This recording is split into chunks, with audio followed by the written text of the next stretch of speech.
Assalamualaikum. Hola. Okey, hari ni saya akan tunjukkan sedikit tutorial ringkas lah cara-cara untuk top up melalui portal MyMe1. Okey, first sekali macam biasalah buka Google dan dekat link atas tu kita type m2.myme1.com dan dia akan bawa ke page ke depan. Okey, macam biasa masukkan ID anda. 9. Saya masukkan password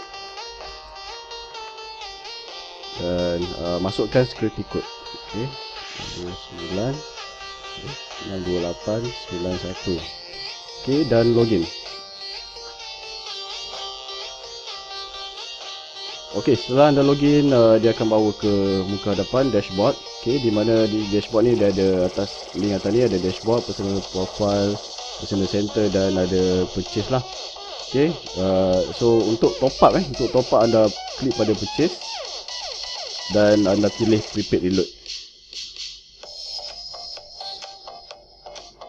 Okey, dan dalam ni ada pelbagai telco kita tengok kat sini anda boleh nampak ada Altel prepaid, Celcom prepaid, Digi prepaid, Friendly, Maxis, Merchant Trade, Tron, Qtalk, U-Mobile, SOX.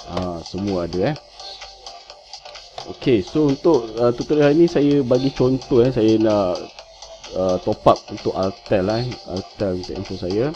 So first kali kalau saya klik pada Altel lah. So kalau macam anda pakai Celcom, anda boleh tip pada Celcom. Kalau anda pakai Digi, boleh tip pada Digi. Kalau pakai Maxis, boleh tip pada Maxis lah. So hari ni saya bagi contoh, saya guna Altel. Dan selepas tu saya pilih berapa jumlah top up yang saya nak. Okey. Ini untuk tutorial ni saya top up RM10 je lah. Okey. Dan pastikan anda punya top up kredit mencukupi lah untuk anda buat lakukan transaksi top up. Okey, selepas tu masukkan nombor telefon handphone yang anda nak top up tu. Okey. 011529133006. Okey, dah ada kat sini. Alright. So dah selepas masukkan nombor handphone, anda tekan next step. Okey, dia akan bawa ke muka seterusnya. Okey, di sini dah ada semua detail mengenai transaksi untuk top up. Okey. So pastikan anda punya, yang penting sekali pastikan anda punya handphone number ni betul lah. So kalau anda tengok dekat sini nombor handphone anda tersalah masuk ataupun anda tersalah pilih jenis telefon kat sini ataupun berapa jumlah dia, anda boleh tekan back semula. Okey, di tekan back ni so anda boleh buat pembetulan kat sini lah. Okey. So kat sini saya dah pastikan semua betul, nombor handphone pun semua betul. Dan saya just proceed lah untuk ke next step seterusnya. Okey, so bila dah ke next step, kita dah pastikan semuanya betul. Masukkan anda punya password TRX. Password TRX ni anda dapat masa anda mula-mula register. Dia ada bagi hantar SMS dekat anda lah. Okey, dah masuk. Okay. Dan bismillahirrahmanirrahim, tekan confirm. Okay. So anda cuba tunggulah, dia biasanya akan pending.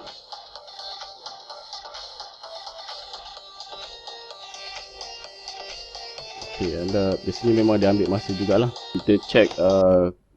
Okay, tengok sini dah masuk top up Altel tu. Okay, sini dia bagi tahu top up tu dah masuk, termasuk GST semualah. Okay, tadi kita dah try top up. So lepas saya tunggu beberapa minit tadi, saya cuba reload balik statement dan saya dapati okay, top up yang saya buat tadi untuk Altel tadi telah berjaya okay, telah berjaya pada pukul 5.49 tadi. Okay, dan dia akan tunjuk sendiri satu sukses lah. Okay. So itu sajalah setakat ni. Okay, selamat mencuba dan selamat berjaya. Assalamualaikum.